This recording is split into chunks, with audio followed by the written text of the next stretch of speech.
associated with it to fund the entire project. So the way that we work is we've done a preliminary evaluation for you today, so that's what we're presenting today would be preliminary.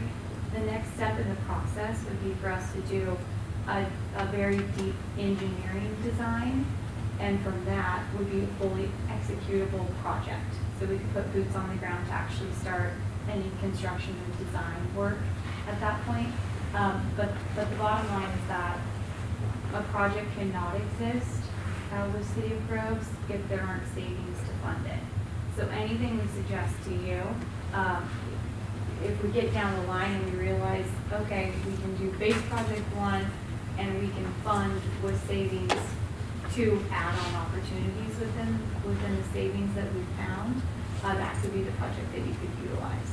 So, and so we act very, it's a very cooperative process with our clients, so it's really us coming to the table and saying, hey, these are all of the options that we found, but now let's look at the costs associated with them and see if they're possible to execute with any savings.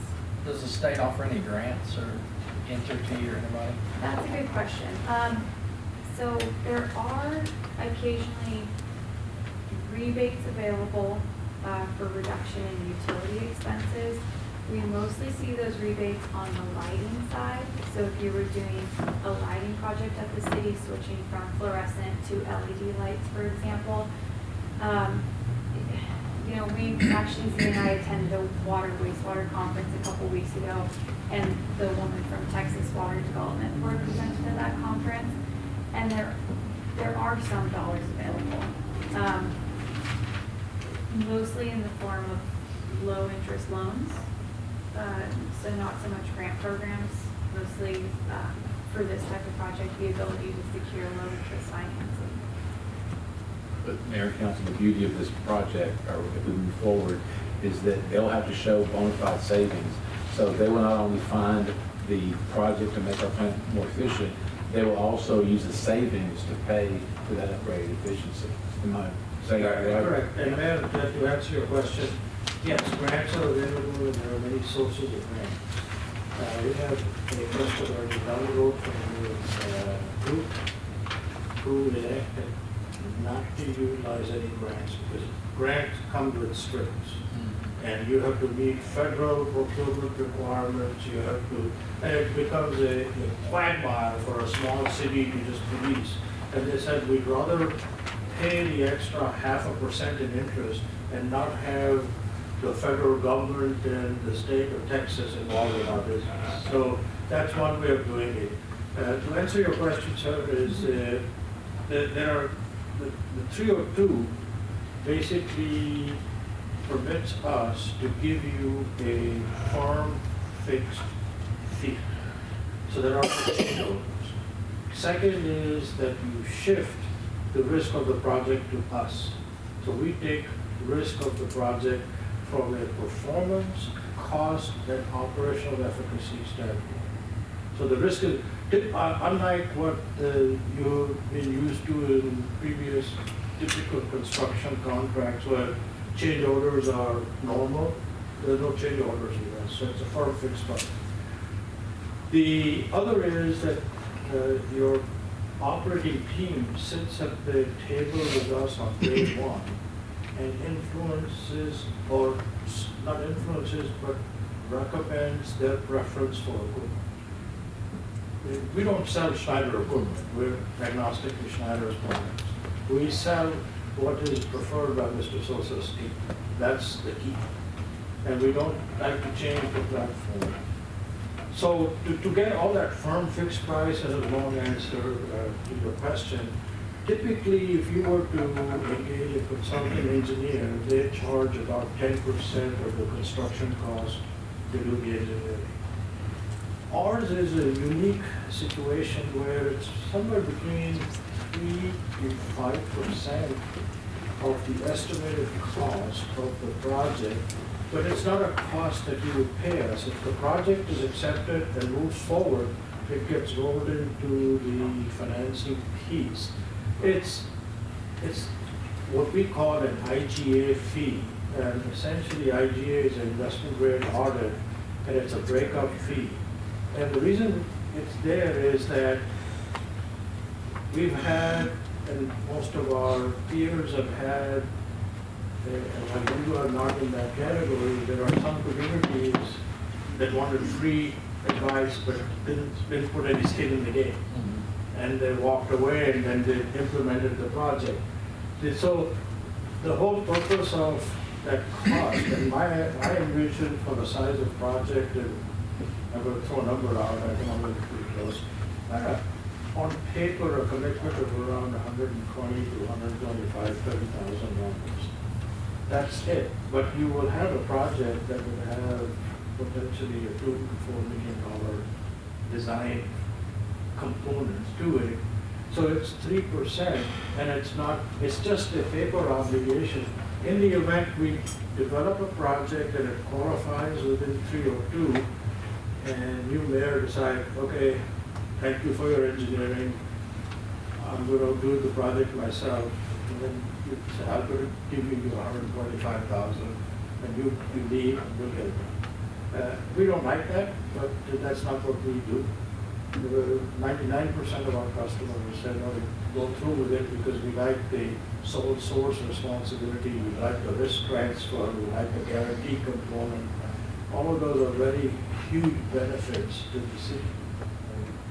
Did I answer your question? No, I was asking about the project amount roughly, not your pie. Sure. but the- We don't have that, and I would be hesitant to throw a number. That's why I was saying, when will you be Yes, able to have okay, that so number? that's a good question. So it does tie into the IGA conversation that Thea brought up, is that the next step in this process would be for us to enter into a contract to allow us to fully design a project. And then at that point, we would be able to come to the table and say, okay, we've looked at, we've put real numbers and have gotten real quotes for all of the things that we recommended. And this is the price for each base project and then for each additional opportunity. So that's after you have that meeting. That's, After you sign the contract, That's- but the beauty of the project is the fact that, I think, and help me here, Amy, if I'm wrong, the way we're gonna pay for this is with the savings that are guaranteed by using the better technology, by using the Efficiency. the better equipment and saving of electricity and chemicals and so forth. So that'll all be tied into the, yes, that's correct. And one thing I will note about the IGA, so because of the regulations for how we operate under local government code 302, if we go into this and we put our boots on the ground and all of our engineering resources, and we find that we can't find you enough savings to pay for a project, that fee, that contract that we sign, you're not on the hook for it. So that's in the regulations. So it's in our best interest, as a company that does want to be profitable, that we make sure we're looking at projects that actually we can find savings. So that's why we do these preliminary evaluations and look at your utility bills ahead of time. So, I have a question. You say the project's funded through savings. that's correct. Is there is there a percentage based on how much savings per year or over the course? Or, is this, I can save you the total cost of the project over 50 years versus 10 years? Yeah. that's a What is good your question. initial percentage of the total investment that you have to save to make the Sure, project yes. work? So we guarantee savings on an annual basis. And we do that over, typically we work with cities and other government agencies on typically 15 to 20 year term. The maximum we go up to is 20 years. And we give you a flat dollar per year for savings. And it's consistent across the term of the project. So it's based off of anywhere from 10 to or 15 to 20 years. Because what I've seen in the past with energy saving stuff is, okay, your initial investment is X dollars, and you're gonna save this, but it takes you to save that over 30, 40 years. Yeah, no. And that's not a great investment. And if I spend $5 million now, and it takes me my lifetime to get it back. Exactly, and It's a in terrible that time, you investment. probably have to buy or build a new plant, or, Yes. exactly, yeah, so no, that's not our intention. And the regulations do restrict us from going out too long. I think it's 20 years or 25 years is what the state regulates it to. But that's a conversation that we do develop with our customers. What are you most comfortable with? For an asset like a wastewater plant, something that will be operating for 20 more years or 25 more years, I would feel more comfortable, prolonging that term a little bit, because you are extending the useful life of that asset by making upgrades to it today. But yeah. I think I add one more piece to that. So from your perspective, and that's a great question you're asking, is so for typical rule of thumb that we use, if we can generate let's say $100,000 in savings, that $100,000 in savings can be monetized today for about 1.2 million. So you can do a capital project for that $100,000 savings over a 10-year, 15-year period. That's our rule of thumb. Second is that the question was asked is when will you be ready? One of the greatest elements of our program is its immense flexibility.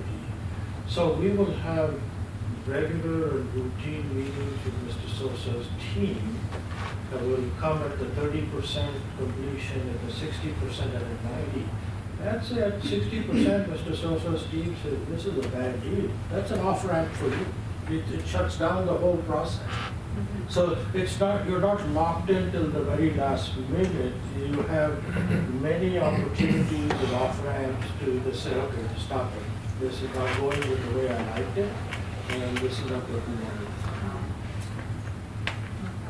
So if you 60% along, you decide you don't want to do the project, then does it go back to the contract and we have a set fee that we would pay at that point? There would be no fee at all? Obligation to you. Okay. I thought that was on the 100. Thought that was when you talked about the 125,000. When we backed out at 60%.